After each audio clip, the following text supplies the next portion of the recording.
Hello there, my name is Michael Ballard. I am a student in the Public Policy and Administration program at St. Petersburg College.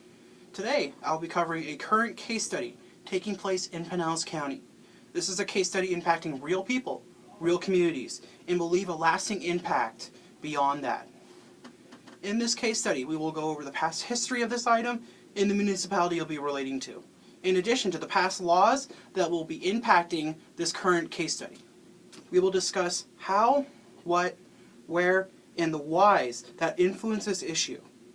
We will go over the stakeholders involved in this issue, and remembering Miles' law, where one stands depends upon where one sits.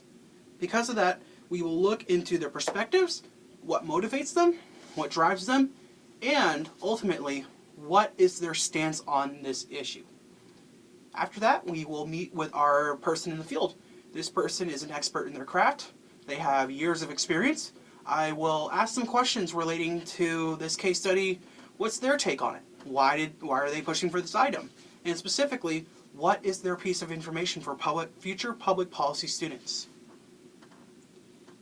After receiving this information and attending the City Commission meeting, where I will be delivering a 3-minute speech, we will make a personal recommendation. After receiving all the facts, we will give our take on this matter. Remember, in the public policy program, it is our job to make a recommendation that is sound, of mind, and is neutral. We have to make sure that we, in the end, respect the communities that we are working with. This project will be engaging, it'll be exciting, and ultimately, it'll be interesting. I'm looking forward to presenting this real issue, and I'm looking forward to seeing you next time. Thank you. Okay, hello everyone, my name is Michael Ballard, and today I will be presenting on my case study. We're going to be doing a presentation for the September 3rd City of Largo City Commission meeting and an ordinance relating to increasing the millage rate for budgets. Let's get started. Before we start, I would like to give a special recognition and thank you to City of Largo City Clerk Diane L. Bruner, Intern Manager for the City of Largo Office and Performance of Budget, Brooke Bailey, and Director of the City of Largo Office of Performance and Budget, Will Payne. They all were extremely helpful in providing me any information that I needed, in addition to giving me feedback on any issues that I had, giving me a meeting at a last minute notice, which was very helpful. I know that especially times are I know that a lot of times schedule wise can be very chaotic. So with their help, it was really influential, and I got to give them a huge thank you. Moving onwards, we are going to talk a lot. Today's agenda, this is a very complicated item, but we're going to try to go over it as quick as we can. We're going to talk about the intro to the case study, background information, the history, the case study item, the issue, the cost-benefit analysis, the stakeholders, meeting our expert, the city commission meeting, the status of the item, and our personal recommendation. The case study item of focus is going to be City of Largo Ordinance number 2024-54- first reading establishing a property tax rate for the fiscal year 2025. In our introduction, we are going to be talking about how powerful budgets are. Specifically, they are a vital, powerful, influential, complicated, but complicated and misunderstood aspect of government and public policy.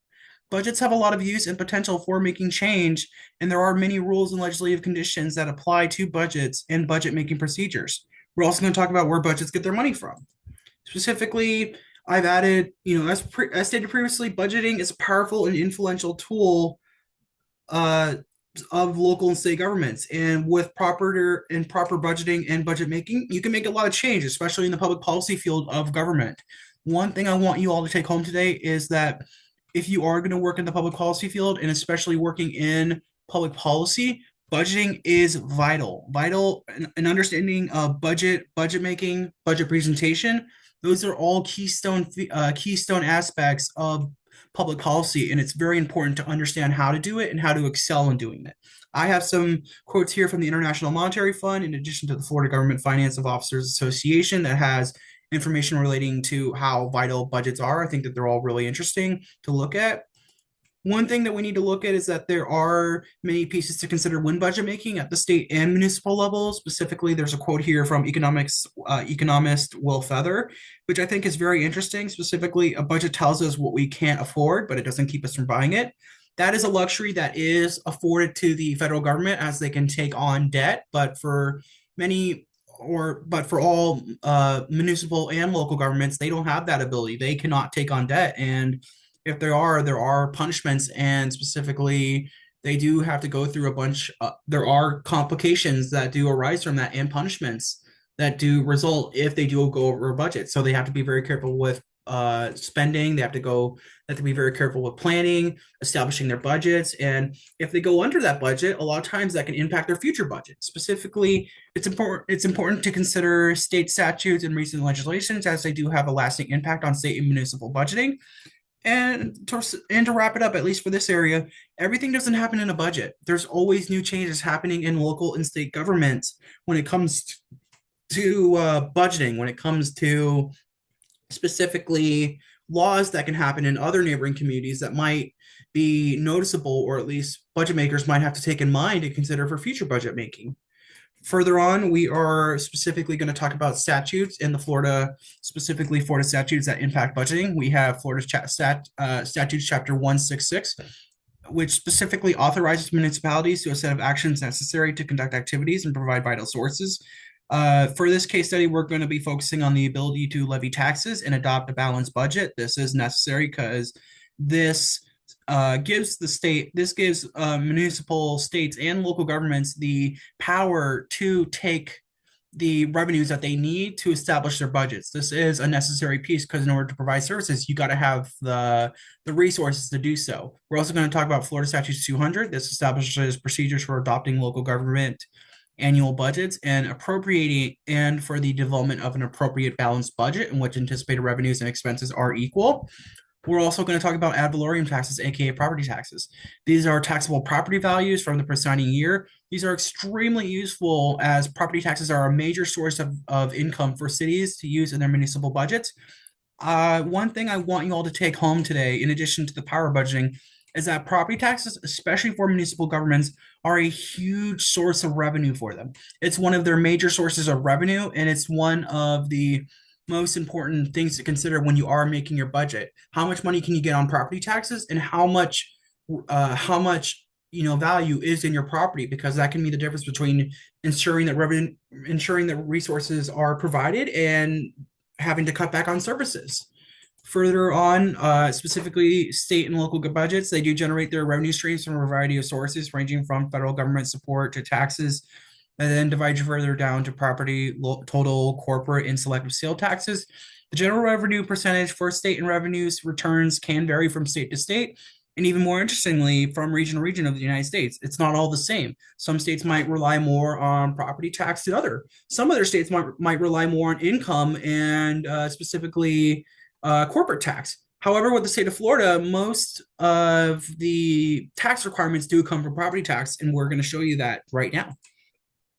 For state and local general revenue, I looked at the Tax Policy Center. As you can see, it's really interesting to look at how much of a state relies on property tax. As you can see, Florida, for the southeast region of the United States, generates a pretty considerable amount, $186,000 for their general revenue. If you were to round it up, it's $187,000 because of the 5 there if you were to round it up, but we're just going to do the $186,000 just because we're kind of in a rush. But as you can see, they rely on 22.4% of their total revenue from the federal government for the fiscal 2021 year. However, of the total, specifically, I guess if you were to look into the total taxes, that counts for 76.6%. Or the total 46.9%, because there's like total taxes that didn't diverge from here and then from the revenue stream. But of the total, specifically 51.1 or the 46.9%, 17.8%, almost half if you're looking into specifically if you were to add both factors to each other, almost half of that comes directly from property taxes, which is a huge source of revenue because there is no income tax for the state of Florida. Moving onwards, we have a majority of municipalities, including many local governments. In Florida, property taxes are the largest source of returning revenue and is a major contributing source of a city's operating budget. We have properties and ad valorem taxes. They are calculated by a majority of factors. But specifically today, we have a little graph down here. This is the simple version, but specifically there's like the market value, the assessment difference, all that is specifically added down and then subtracted, in which we have taxable value. Taxable value then goes into the multiplication by millage rates, which are specifically there set by taxing authorities such as municipal governments, and millage rates can be raised or lowered if passed in a majority vote by the city commissioners during a public city commission meeting. There are no restrictions to specifically for a millage decrease. However, there are procedures in place and legislative pieces that specifically have raised restrictions and specifically put on additional rules for a municipality to raise the budget. So there is that to consider, especially when adopting maximum millage rates, which when you multiply that by the taxable value does equal ad valorem, or in this case, property taxes. Moving onwards, we're going to talk about the history of the item. Every year, municipal governments, such as the city of Largo, they are required to generate an annual budget. These budgets take in information from a wide range of sources, ranging from citizen feedback, citizen specifically forms and feedbacks, reports on local economic markets, the housing environment, impacts from policies, and the likelihood of climate regarding federal funding. However, especially in more municipal areas, local property taxes impact.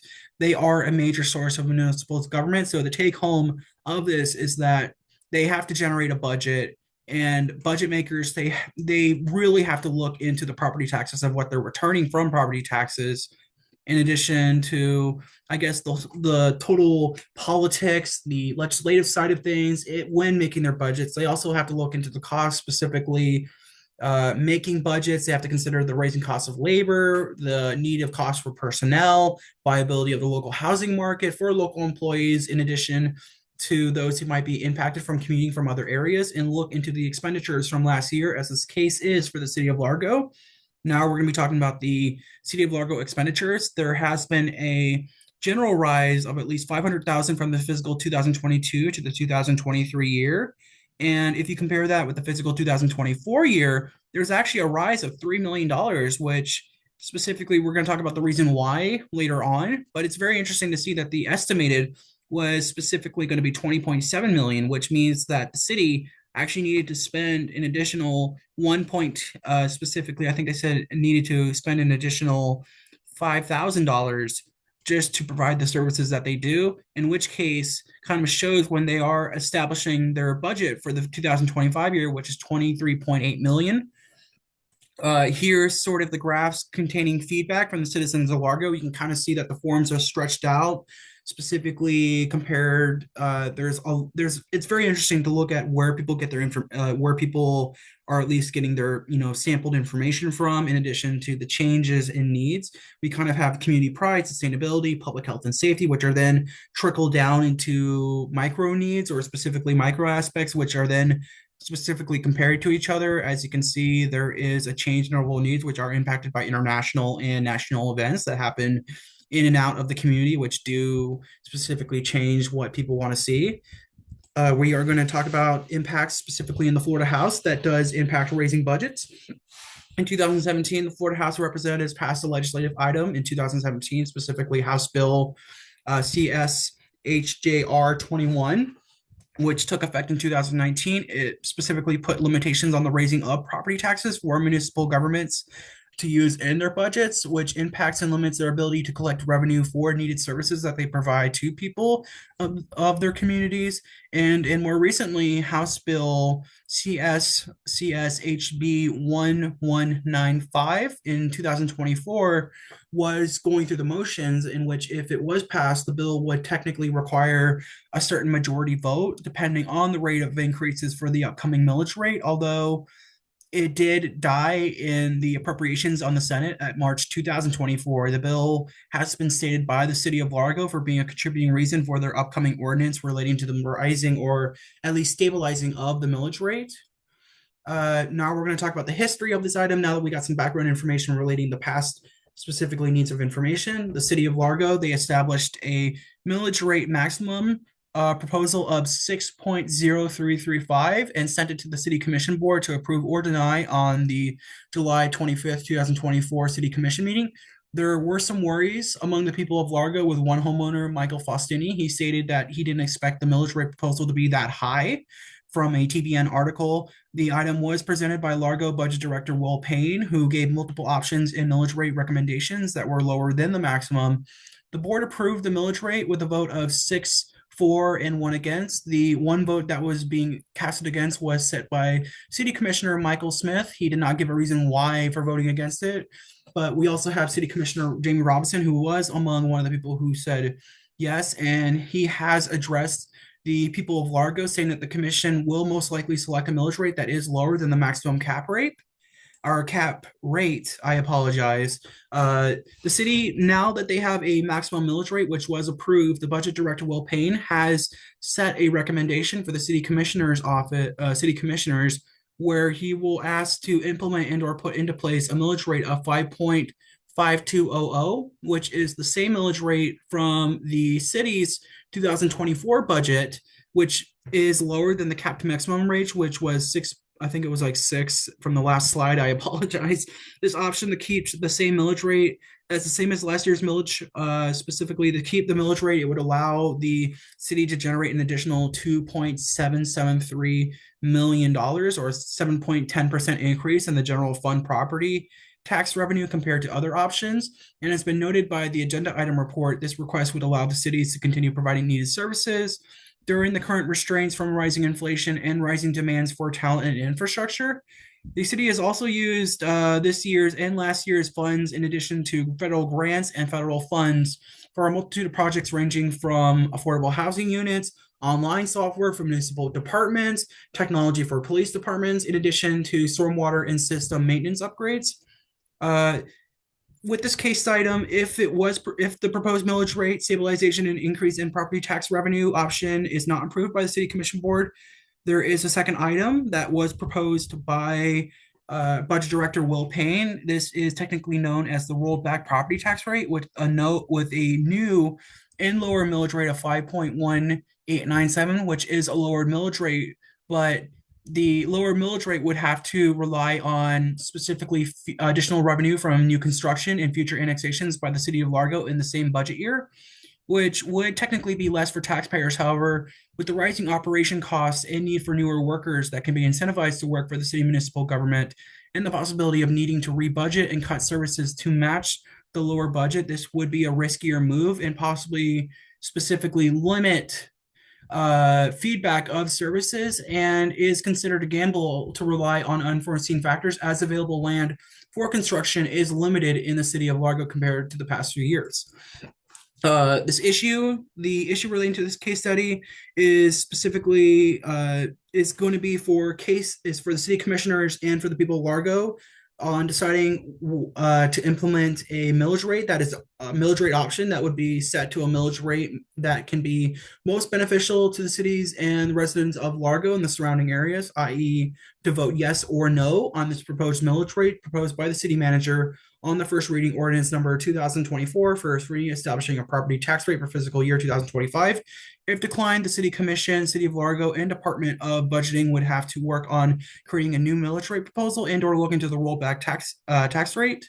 We have a cost benefit analysis chart specifically looking into the benefits and the cost of each specifically option. We have the proposed millage rate versus the rolled back millage rate. As you can see, the benefits specifically for the millage rate is that it would generate $2.7 million for the city, which would be an increase of $2.8 million compared to last year's budget.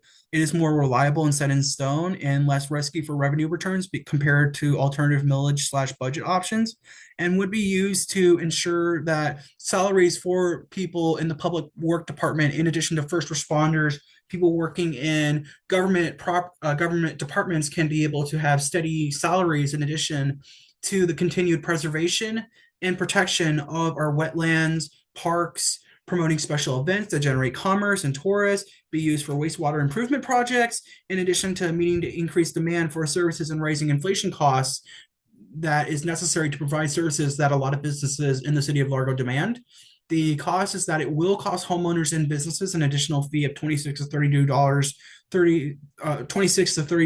$32 per year, and possibly impact local homeowners and future developers to move in just because of the slightly higher cost of developing. But compared to the benefits, The rollback millage rate is less costly, but it is outweighed by the cost, specifically because there is unknown impacts. But it is stated that it would specifically impact on the city having to reduce services and jeopardize future projects that the city of Largo would need to do, specifically after school services, wastewater improvements, fire and rescue, police department services, and require a new rollback property rate to go through the first hearing and legal process to become put in, which will take time, and it will take a lot of time and labor necessary.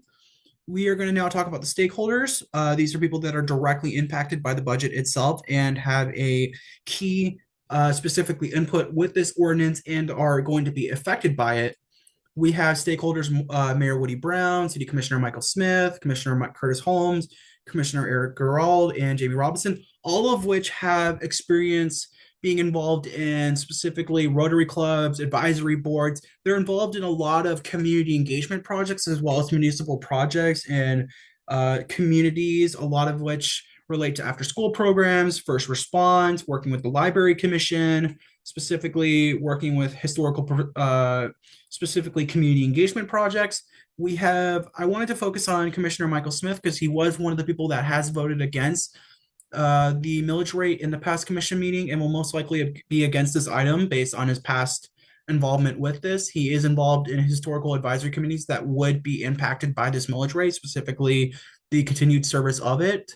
In addition, I wanted to focus on Commissioner Jamie Robinson, who has specifically voted yes to this item in addition to the other 6 commissioners.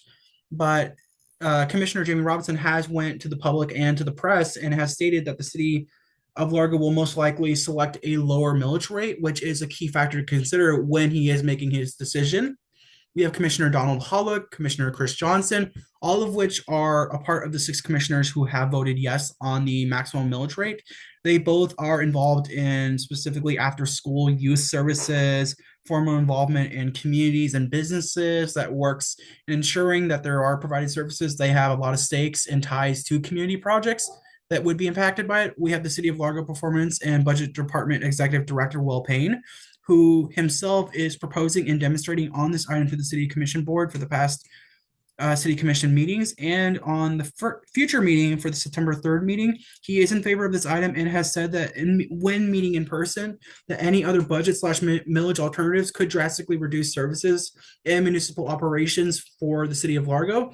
We have the City of Largo citizen Matthew Faustini, who he did state that he was surprised by the original TRM rate relating to the maximum proposed millage rate. Specifically, there is no information about his stance. However, he could be impacted by the new rising fees. We have the public employees for the City of Largo homeowners and citizens, and people in neighboring communities, all of which would be impacted by the cutting of services that is necessary for the City of Largo to continue the services. Therefore, all of which would most likely be in favor, but also could be affected by the additional revenues or increased costs that goes on to them. I was able to meet with Will Payne, who is the Performance and Budget Director for the City of Largo. I asked him a few questions relating to how will this impact city business matters and other specifically aspects of this millage rate. Specifically, he has talked about his experience working in the City of Largo, his experience working with budget and millage rate departments. We're going to have to go through these a little bit quickly, so please feel free to pause this. We're going to continue onwards with the next question. He talked about the millage rate, if, by it being set in place, or the increase or stabilization will have specifically, it is one of the key factors in determining taxes. However, it does vary on a case-by-case example, and the cost does have a minimal effect on homeowners. And I asked if there were any services that the city could provide if people were negatively affected by the rising costs, in which he said there are municipal organizations and ministries that could provide these resources if needed. In addition, I asked about the rollback property tax option, which would be the second option for the city to look into. And he said that specifically, when looking at the current housing environment for the City of Largo, the rate of new constructions has decreased compared to Largo 5, 6, or 7 years ago. And because of that, with limitations on property taxes from the specifically Florida House with past legislations and the uncertain environment of relying on future developments and annexations that can take time and or may not happen, there is a lot of risk that is put into the rolled back tax rate that, if passed, would require new decision making and deplete the current fund balance, in addition to limiting what services can be provided by the city of Largo. In addition, it would limit their 5-year plan. Specifically looking at it, I asked about what are the impacts of homeowners, and he said that this would probably, or that it does depend. Specifically, there is the Homestead Act to look into, and that this new development would cost homeowners 26 to 32 $34 a year. I put in month, but let me just put in years right now. But specifically, there is the annual cost per year of newer properties which are impacted. However, the impact is very minimal. I asked him what was his experience for newer public policy students, and he said that specifically read as much as you can, study. There are new developments, newsletters, and case studies that are happening in local municipal governments that can be applied to our community. Be open to unusual opportunities that may present themselves, and understand that most of what you learn is while on the job and or out in the field. We're going to talk about the meeting itself. On the meeting, I was able to deliver my presentation on the item. Specifically, I was able to give my presentation, thoughts on the item itself, and discuss the ordinance being necessary to ensure services are provided. And I can see why there's some homeowners who might question the increase in the property values. The result of the city meeting was that, following a thorough presentation by the City of Largo Performance and Budget Director Will Payne, the item went to the City Commission Board for a vote where, considering the millage rate would require a super vote of 5-2. The item passed with 6 city commissioners voting in favor of the proposed millage rate, with a singular vote being set against it by Commissioner Michael Scott, who has voted against this in the past relating to the maximum millage rate. I have my presentation time, and specifically 46.33 to 46.42. This is going to be in the references at the end if you want to click on the link and see my presentation. Now we're going to talk about the result of the meeting and future action. So what's next is that, now that the item has been passed by the City Commission Board, the item will now go on to its second reading, which will be held on September 18th, 2024 by the City Commission meeting, and is one step forward to being implemented. A recent article explaining the millage rate from TBN Weekly has said that the millage rate will cost homeowners an additional $26 to $34 in property taxes. And from the aspects of the meeting, the additional revenue will most likely focus on tackling local watershed and wastewater systems from citizen feedback, specifically stating a need for that, especially with the extreme weather. My feedback on this item, or my personal recommendation, I believe that the actions followed by the City Commission and the passing of the recommended millage rate is the best option for the residents for the City of Largo, although I can see why the increase in prices can be controversial. The suspension and drawbacks of municipal services would be detrimental. With the new millage rate, and additional revenue would be able to go towards the maintenance and upkeep of our stormwater and wastewater systems, which can better handle extreme weather events in addition to other needed services. I know that we went through a lot. Thank you so much for bearing with me. If you have any questions or comments based on my presentation, please feel free to contact my business card. Please feel free to send me a call, text, email. I'm open to whatever, anything that you need. If you want any of the resources that I use, I would be happy to provide them to you. In addition, here are my resources, specifically the City of Largo City Presentation. If you want to click on that, and feel free to go to that. It is open to everyone to see. Thank you so much for listening to my presentation, and I hope you all have a wonderful day. Thank you.